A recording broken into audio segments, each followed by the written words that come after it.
Está começando mais um episódio do nosso podcast EBD e Você. Um espaço de edificação, reflexão e comunhão em torno da Palavra de Deus. Olá, meus irmãos e irmãs da Escola Bíblica Dominical. Sejam todos muito bem-vindos a mais um episódio do nosso podcast EBD e Você. Hoje vamos refletir sobre o tema da lição 2, a Igreja de Jerusalém, um modelo a ser seguido.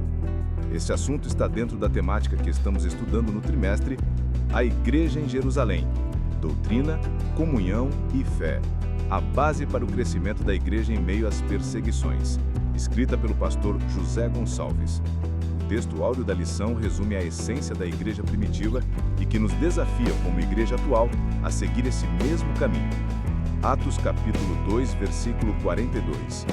E perseveravam na doutrina dos apóstolos, e na comunhão, e no partir do pão, e nas orações.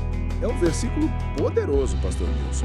Ele funciona como um resumo prático da vida da igreja em Jerusalém. Ali, vemos uma comunidade viva, cheia do Espírito, comprometida com o ensino genuíno da palavra, com a comunhão verdadeira entre os irmãos, com a celebração da ceia e com uma vida de oração. Isso não era só ritual, era estilo de vida. Exatamente, professor Pedro. E é por isso que a verdade prática desta lição afirma que a Igreja de Jerusalém, como igreja-mãe, tornou-se exemplo para as demais, um modelo a ser seguido por todas as igrejas verdadeiramente bíblicas. Isso nos faz perguntar, como está a nossa igreja hoje? Temos refletido essa mesma perseverança na doutrina, comunhão, partir do pão e orações? Essa é a pergunta que não quer calar, porque muitos hoje têm trocado a doutrina dos apóstolos por modismos religiosos. A igreja em Jerusalém não estava preocupada em entreter, mas em edificar. E essa edificação vinha da palavra, da vida em comunidade e de uma espiritualidade profunda e prática. E mesmo diante de perseguições, como veremos ao longo do trimestre, essa igreja crescia. Por quê? Porque tinha raízes profundas na verdade do Evangelho. O comentarista pastor José Gonçalves nos convida a olhar para essa igreja-mãe e buscar nela a base do nosso crescimento hoje. É isso, professor Nilson. Doutrina, comunhão, partir do pão e oração. Esses 4 pilares sustentaram a igreja nos dias difíceis e continuam sendo o fundamento para a igreja de Cristo em qualquer tempo. Não são opcionais, são essenciais. Muito bem colocado, professor Pedro. Que esse texto seja mais do que um versículo decorado, mas um chamado para vivermos uma fé bíblica, comunitária, espiritual e perseverante. E você que nos ouve, como está a sua vida nesses 4 pilares? Que tal refletir sobre isso ao longo da semana? Leitura bíblica em classe. Vamos ler? Atos capítulo 2, versículos 37 a 47. Ouvindo isto, compungiram-se em seu coração e perguntaram a Pedro e aos demais apóstolos: Que faremos, varões irmãos? E disse-lhes Pedro: Arrependei-vos, e cada um de vós seja batizado em nome de Jesus Cristo, para perdão dos pecados, e recebereis o dom do Espírito Santo. Porque a promessa vos diz respeito a vós, a vossos filhos e a todos os que estão longe, a tantos quantos Deus nosso Senhor chamar. E com muitas outras palavras isto testificava e os exortava, dizendo: Salvai-vos desta geração perversa. De sorte que foram batizados os que de bom grado receberam a sua palavra. E naquele dia agregaram-se quase 3.000 almas. E perseveravam na doutrina dos apóstolos, e na comunhão, e no partir do pão, e nas orações. Em cada alma havia temor, e muitas maravilhas e sinais se faziam pelos apóstolos. Todos os que criam estavam juntos e tinham tudo em comum. Vendiam suas propriedades e fazendas, e repartiam com todos segundo cada um tinha necessidade. E perseverando unânimes todos os dias no templo, e partindo o pão em casa, comiam juntos com alegria e singeleza de coração, louvando a Deus e caindo na graça de todo o povo. E todos os dias acrescentava o Senhor à igreja aqueles que haviam de se salvar. Que texto impactante, irmãos! A leitura de Atos 2, 37 a 47 mostra como o Espírito Santo agiu poderosamente após a pregação de Pedro. Aquelas pessoas, ao ouvirem a mensagem sobre Cristo crucificado e ressuscitado, ficaram profundamente tocadas. O texto diz que compungiram-se em seu coração. Isso mostra que a verdadeira pregação gera arrependimento. Não é sobre como uma pessoa se sente, mas sobre como ela se rende ao chamado de Deus. É isso mesmo, pastor Nilson. E veja que a resposta de Pedro foi direta. Arrependei-vos e cada um de vós seja batizado em nome de Jesus Cristo para perdão dos pecados, e recebereis o dom do Espírito Santo. Porque a promessa vos diz respeito a vós, a vossos filhos e a todos os que estão longe, a tantos quantos Deus, nosso Senhor, chamar. Isso inclui a mim, a você e a todos os ouvintes de hoje. E que resposta gloriosa houve naquele dia! O versículo 41 nos diz que quase 3.000 almas foram acrescentadas. Imagine isso, irmão Pedro. Uma multidão que não só ouviu, mas creu, se arrependeu e foi batizada. Isso é avivamento genuíno. E o mais bonito é que essas pessoas não passaram apenas a aderir a uma fé, mas passaram a viver em comunidade, com propósito. A igreja começava ali com base sólida e coração transformado. E olha, como essa igreja vivia. Perseveravam na doutrina dos apóstolos, na comunhão, no partir do pão e nas orações. Eles tinham uma vida espiritual ativa, equilibrada entre ensino, relacionamento e devoção. Isso é o que falta muitas vezes em nossos dias. Alguns focam só na doutrina, outros só em comunhão. Mas a igreja em Jerusalém combinava tudo isso de forma bela e profunda.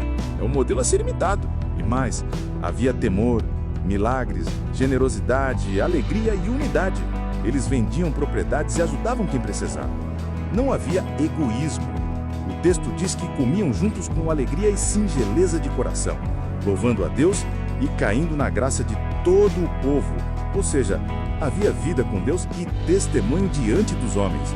Isso nos ensina que a verdadeira igreja é uma comunidade viva, visível e cheia de amor. E tudo isso resultava numa coisa linda. O Senhor acrescentava à igreja aqueles que haviam de se salvar. Não era estratégia humana, não era marketing, era Deus operando. A igreja crescia porque estava alinhada com o coração de Deus. Quando vivemos o Evangelho de forma autêntica, Deus se encarrega do crescimento. A missão da igreja é ser fiel, e o resultado é salvação acontecendo todos os dias.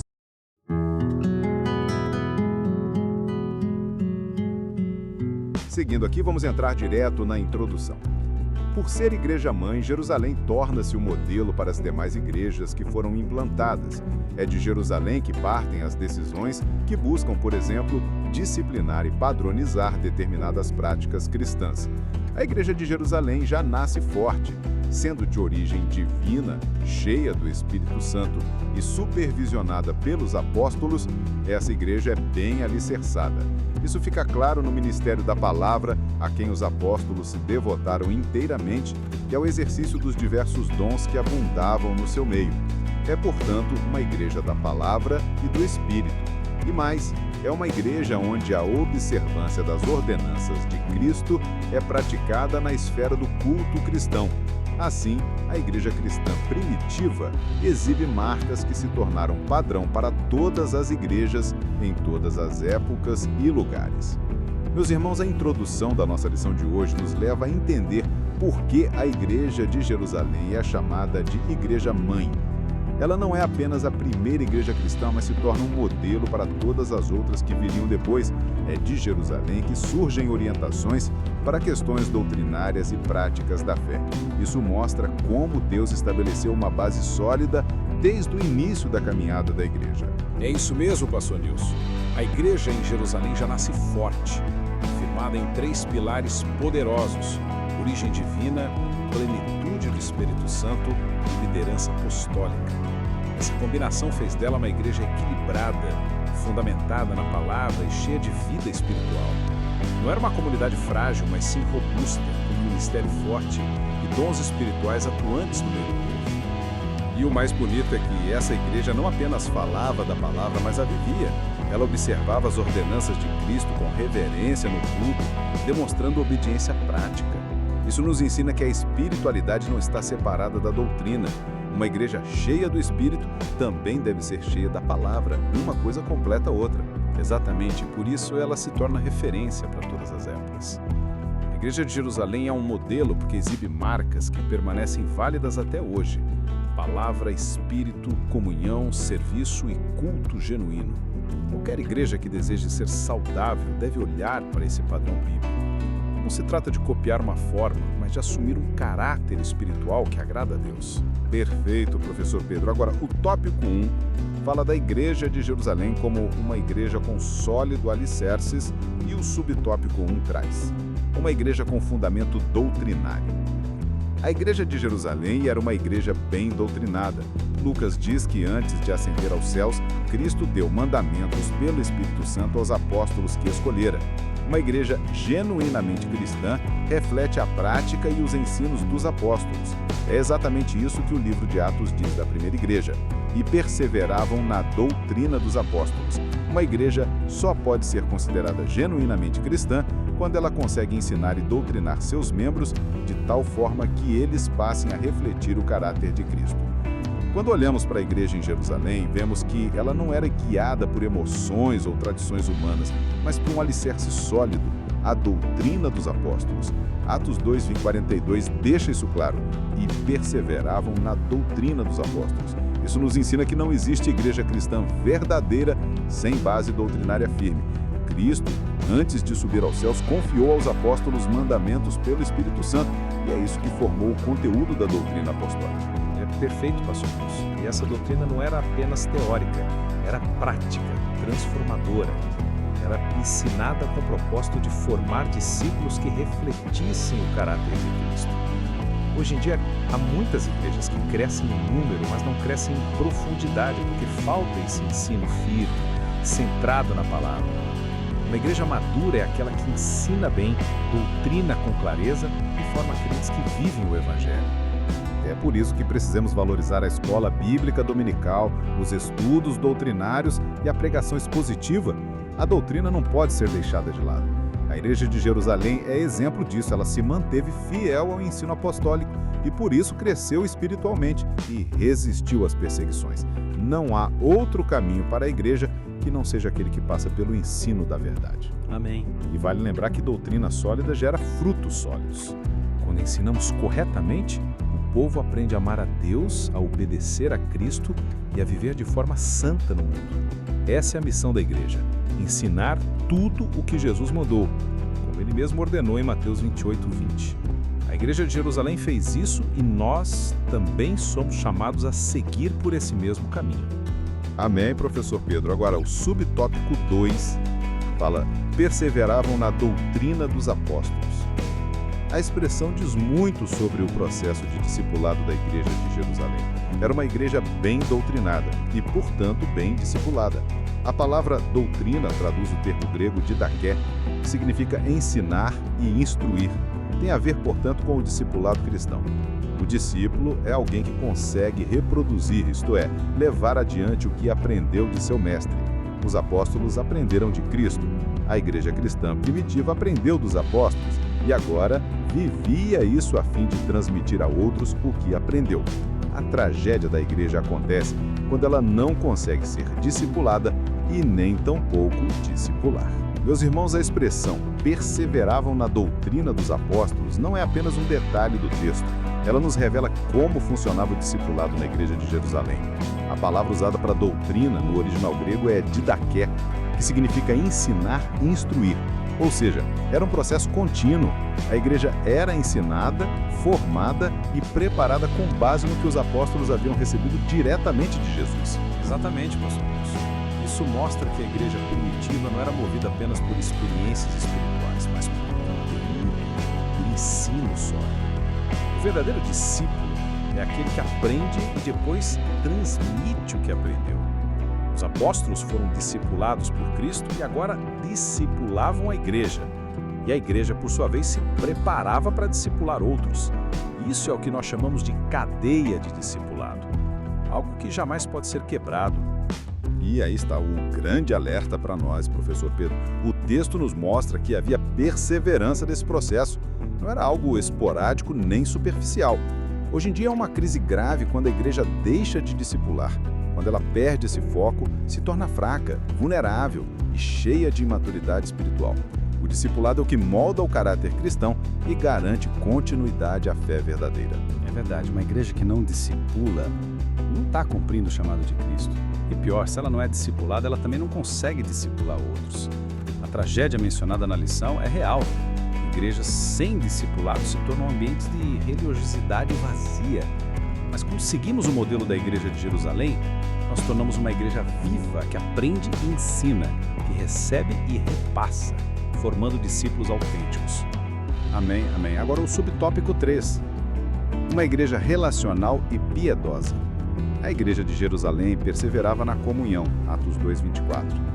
A maioria dos intérpretes entende que a palavra grega koinonia, traduzida aqui como comunhão, é uma referência às relações interpessoais dos primitivos cristãos.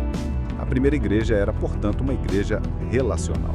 Assim, perseverar na comunhão tem o sentido de se dedicar à construção de bons relacionamentos. Tem a ver com o modo de vida dos crentes. Sem o cultivo de relações interpessoais fortes, a igreja cai em um mero ativismo. Há muita atividade, mas sem o calor humano que caracteriza a verdadeira vida cristã. A mesma igreja que perseverava na doutrina dos apóstolos e na comunhão era a mesma igreja que vivia em oração, verso 42. A igreja de Jerusalém orava. Assim, Pedro e João foram ao templo na hora 9ª de oração, Atos 3:1. Os apóstolos estabeleceram como prática dedicar-se à oração, Atos 6:4. E a igreja reunida na casa de Maria, mãe de Marcos, se dedicava à oração, Atos 12:5.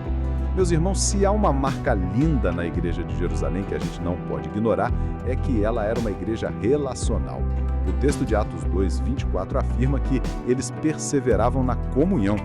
E o termo grego aqui é koinonia, que indica mais do que simples reuniões, trata-se de um envolvimento profundo entre os irmãos, uma partilha de vida. Não é possível ser igreja de verdade sem relacionamentos verdadeiros. É isso mesmo, pastor Nilson. E, infelizmente, muitas igrejas hoje estão cheias de atividades, mas vazias de comunhão. Existe uma agenda cheia, mas pouco vínculo entre os membros. A igreja primitiva nos mostra que comunhão é dedicação aos relacionamentos. Eles viviam como irmãos, compartilhavam alegrias, dores, recursos, tempo. Isso criava um ambiente saudável de acolhimento e amor genuíno, algo essencial para a vida cristã. E além de relacional, a igreja de Jerusalém também era piedosa, ou seja, marcada pela espiritualidade. O texto diz que eles perseveravam nas orações. Eles oravam juntos, oravam em casa, oravam no templo, oravam em tempos difíceis. Era um povo que vivia em oração. Não é à toa que Pedro e João subiram ao templo na hora 9ª de oração, Atos 3:1, e a igreja se reuniu para orar por Pedro quando ele foi preso, Atos 12:5. Isso mostra que a oração não era um evento isolado, mas um estilo de vida. E veja como essas duas coisas, comunhão e oração, andam juntas. Onde há comunhão verdadeira, há intercessão uns pelos outros. A igreja que ora é a igreja que ama. E a igreja que ama é a igreja que cresce em graça. Não adianta termos estrutura, programação e números se não tivermos esse calor espiritual e humano que vinha da igreja de Jerusalém. Vamos fazer uma pausa na lição e já voltamos.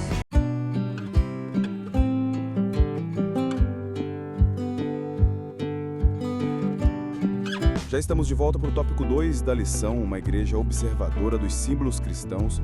Subtópico 1, o batismo. Após o primeiro sermão do apóstolo Pedro na igreja de Jerusalém, e como resposta a uma pergunta, ele disse ao povo: arrependei-vos e cada um de vós seja batizado em nome de Jesus Cristo para perdão dos pecados. Atos 2:38. Naquela época, a primeira igreja batizava quem se convertia. Ela sabia que o batismo era uma das ordenanças de Jesus e que ele era um dos principais símbolos da fé cristã. Marcos 16:16. O batismo era um dos primeiros passos da fé cristã, um rito de entrada para a nova vida em Cristo. Mas para ser batizado, a pessoa precisava ter se arrependido dos seus pecados e crido em Jesus. Era preciso ter consciência do sentido desse símbolo de fé. Assim, o batismo era um testemunho público de que a pessoa havia se convertido. Por meio dele, os cristãos de Jerusalém mostravam ao mundo que sua vida agora era diferente, que eles tinham uma nova vida em Cristo. Meus irmãos, ao estudarmos o comportamento da igreja de Jerusalém, vemos que ela não apenas cria, mas também obedecia às ordenanças de Cristo. E uma das primeiras práticas foi o batismo. Depois da poderosa pregação de Pedro, o povo perguntou: "Que faremos?" E Pedro respondeu com clareza: "Arrependei-vos e cada um seja batizado em nome de Jesus." Ou seja, arrependimento e fé vinham antes, e o batismo era a confirmação pública dessa nova vida em Cristo. Isso é essencial, professor Nilson. A igreja em Jerusalém compreendia que o batismo era muito mais que um rito simbólico. Ele representava uma entrada consciente na nova vida com Cristo. Era uma das ordenanças deixadas por Jesus, como vemos em Marcos 16:16. E observe que eles não batizavam por costume, mas como um ato de obediência e fé, depois que a pessoa tinha se arrependido dos seus pecados. Era uma demonstração pública de conversão verdadeira. Exatamente. E o batismo também servia como testemunho para a sociedade. Quando alguém era batizado em nome de Jesus, estava dizendo: "Eu deixei a velha vida para trás e agora pertenço a Cristo." Era algo sério, comprometido e corajoso, especialmente em um contexto de perseguição. Não era apenas um ritual religioso, mas uma declaração de fé e transformação. Isso nos desafia hoje, professor Nilson. Será que temos ensinado com clareza o que é o batismo? Será que as pessoas estão sendo batizadas com entendimento e arrependimento genuíno? O modelo da igreja primitiva nos mostra que o batismo era fruto de uma fé autêntica. Que nós também possamos preservar o valor desse símbolo cristão e ensinar que ser batizado é testemunhar publicamente: agora eu sou de Cristo. É verdade, professor Pedro. E olha só, o subtópico 2, a ceia do Senhor. A ceia do Senhor é a outra ordenança dada por Jesus e que foi observada pela igreja de Jerusalém. E perseveravam no partir do pão, Atos 2 e 4. A maioria dos estudiosos concorda que esse texto é uma referência à prática da ceia do Senhor entre os primeiros cristãos. Donald Gee, um dos principais mestres do pentecostalismo britânico, disse que quando tomada corretamente, a ceia leva a igreja ao próprio coração da sua fé, ao próprio centro do evangelho, ao objeto supremo do amor de Deus. Portanto, quão abençoado é este partir do pão! Parece provável que os primeiros cristãos, combinando essa ordenança simples com a festa do amor de sua refeição comum, lembravam assim a morte do Senhor todos os dias. Atos 2, 42 a 46. Professor Pedro, além do batismo, a igreja de Jerusalém também perseverava no partir do pão, uma referência clara à ceia do Senhor. Atos 2, 42 mostra que essa prática estava no centro da vida espiritual da igreja primitiva. E como disse o mestre Donald Gee, a ceia leva a igreja ao próprio coração da sua fé. Ou seja, participar da ceia era mais do que cumprir um rito.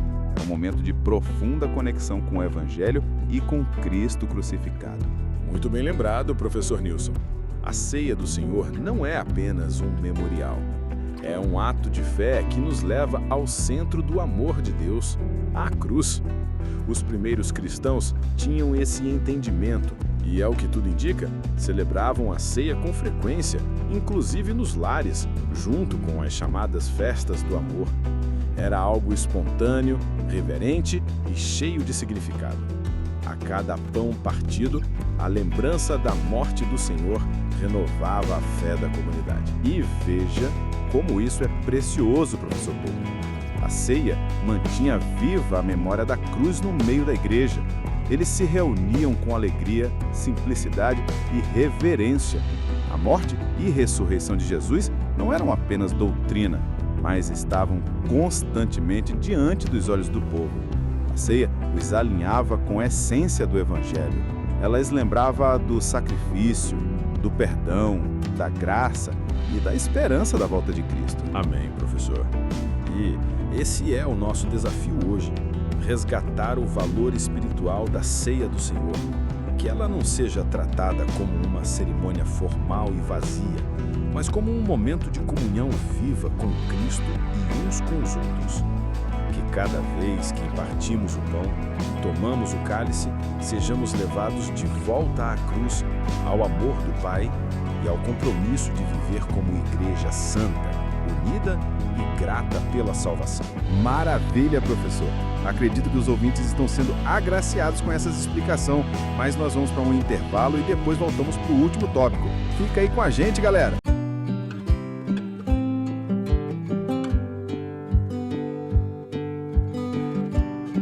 Já de volta numa boa para o tópico 3, uma igreja modelo. Subtópico 1, uma igreja reverente e cheia de dons. Edito da igreja de Jerusalém.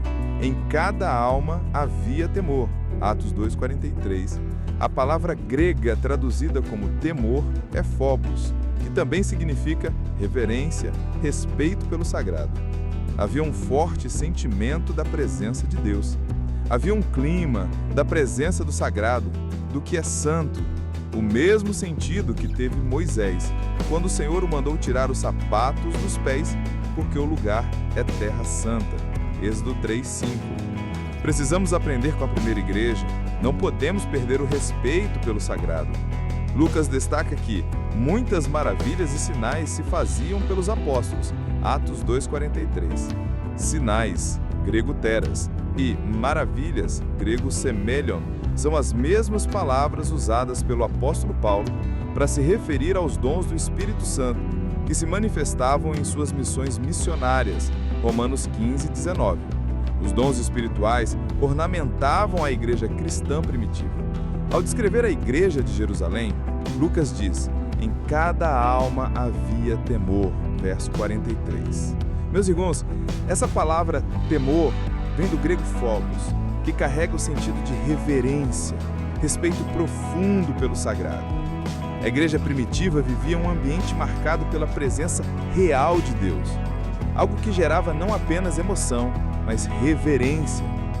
Eles sabiam que estavam pisando em terra santa como Moisés diante da sarça ardente. E isso é algo que precisamos resgatar, pastor Wilson. Vivemos tempos em que, muitas vezes, o culto se torna mais um evento e o sagrado perde seu lugar de honra. A igreja de Jerusalém nos ensina que onde Deus está presente, o coração se dobra, o ambiente se enche de temor e respeito. Era um povo que tratava as coisas espirituais com seriedade, e isso atraía a manifestação gloriosa de Deus no meio deles. Perfeito, professor. A combinação de reverência e poder espiritual é o que fazia da igreja de Jerusalém um verdadeiro modelo. Era uma igreja que não apenas cria nos dons, mas vivia de forma santa e cheia da presença de Deus. Os dons não substituíam o temor, eles cresciam dentro dele. E é isso que devemos buscar hoje, professor Pedro, uma igreja equilibrada, profunda, cheia do Espírito Santo, mas também reverente e comprometida com a santidade. Subtópico 2, uma igreja acolhedora. Dentre as muitas marcas de uma igreja relevante, o acolhimento aparece como uma das suas principais. Uma igreja, para se tornar relevante, necessariamente deve ser acolhedora. A igreja de Jerusalém é um modelo de igreja acolhedora. Além de estarem juntos, o texto bíblico diz que naquela igreja, todos os que criam estavam juntos e tinham tudo em comum. Não é fácil partilhar, muito menos acolher. A nossa tendência é se fechar no nosso mundo e deixar de fora quem achamos ser inconveniente. Numa igreja acolhedora, os membros se sentem acolhidos e parte do grupo. Meus irmãos, quando falamos de uma igreja modelo, é impossível não destacar uma das marcas mais bonitas da igreja de Jerusalém: o acolhimento. O texto de Atos 2,44 diz que todos os que criam estavam juntos e tinham tudo em comum. Eles não apenas frequentavam o mesmo lugar, eles viviam como família, partilhavam não só recursos, mas também a vida. Isso é acolhimento de verdade. Amém, professor Nilson. E esse tipo de acolhimento não é natural para nós, né? A tendência do ser humano é se fechar, manter distância, evitar o que é diferente. Mas a igreja de Jerusalém rompeu com isso.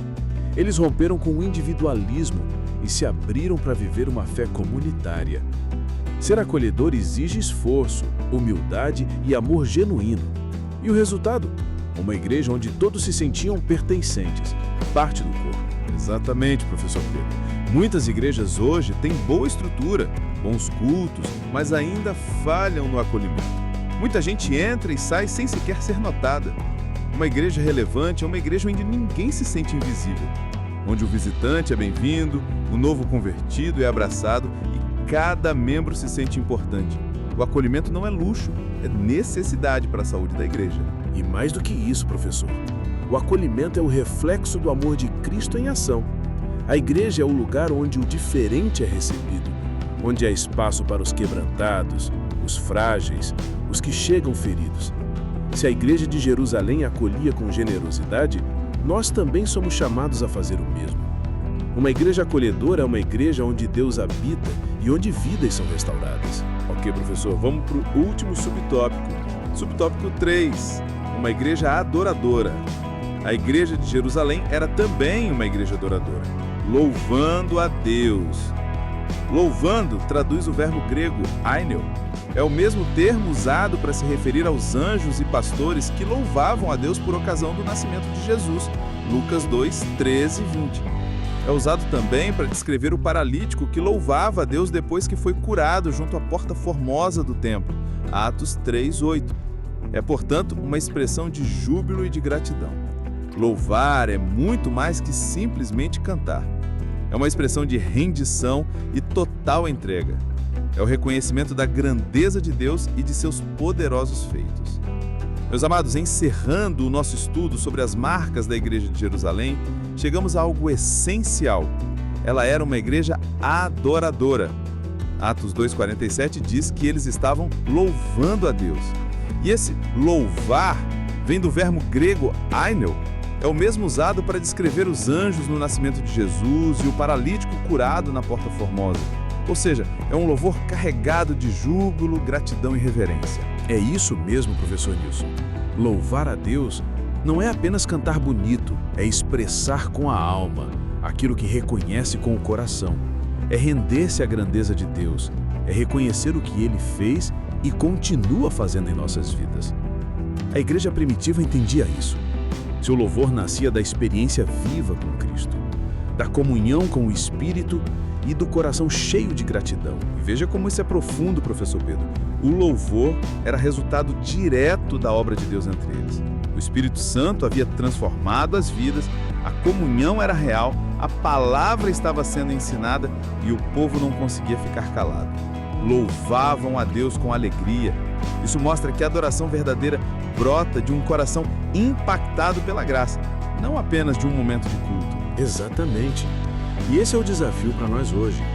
Será que nosso louvor reflete esse mesmo espírito de entrega e gratidão? Louvar não é mais música, é vida diante de Deus. A Igreja de Jerusalém nos ensina que a adoração deve ser constante, sincera e cheia de reverência. Quando adoramos com entendimento e coração rendido, glorificamos a Deus e edificamos a Igreja. Chegamos ao fim da nossa lição e é hora de olhar para trás e refletir sobre tudo que aprendemos sobre essa igreja tão especial, a Igreja de Jerusalém, a Igreja Mãe, um verdadeiro modelo para todas as demais igrejas de todas as épocas. É verdade, professor Nilson. Começamos vendo que a base da igreja em Jerusalém era sólida. Ela foi fundada sobre a doutrina dos apóstolos, a comunhão entre os irmãos, a oração constante e a obediência às ordenanças deixadas por Cristo. Uma igreja com raízes profundas na palavra e cheia do Espírito Santo. Também vimos que ela era uma igreja discipuladora. A doutrina não era apenas ensinada, mas era vivida. O discipulado era contínuo, gerando crentes maduros que podiam ensinar a outros. Era uma igreja relacional, onde a comunhão não era só discurso, mas prática de vida, com vínculos fortes entre os irmãos. E além disso, era uma igreja piedosa, dedicada à oração, que mantinha viva a conexão com o céu. Os cristãos de Jerusalém oravam juntos, intercediam e dependiam do Senhor.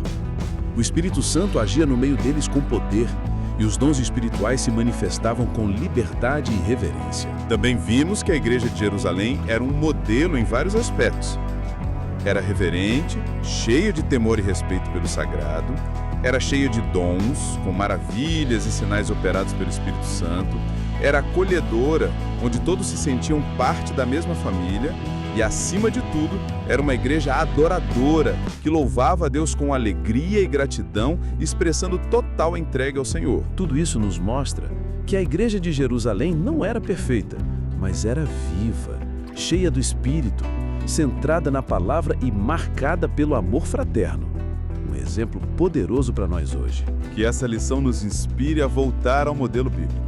Precisamos de igrejas que ensinem, acolham, orem, discipulem, celebrem os símbolos da fé e adorem com o coração cheio de temor e reverência. Que o Senhor nos ajude a sermos assim. Amém. Que Deus continue abençoando você, querido ouvinte da nossa EBD, e que a sua igreja seja cada vez mais parecida com a Igreja de Jerusalém, uma igreja que agrada ao coração de Deus.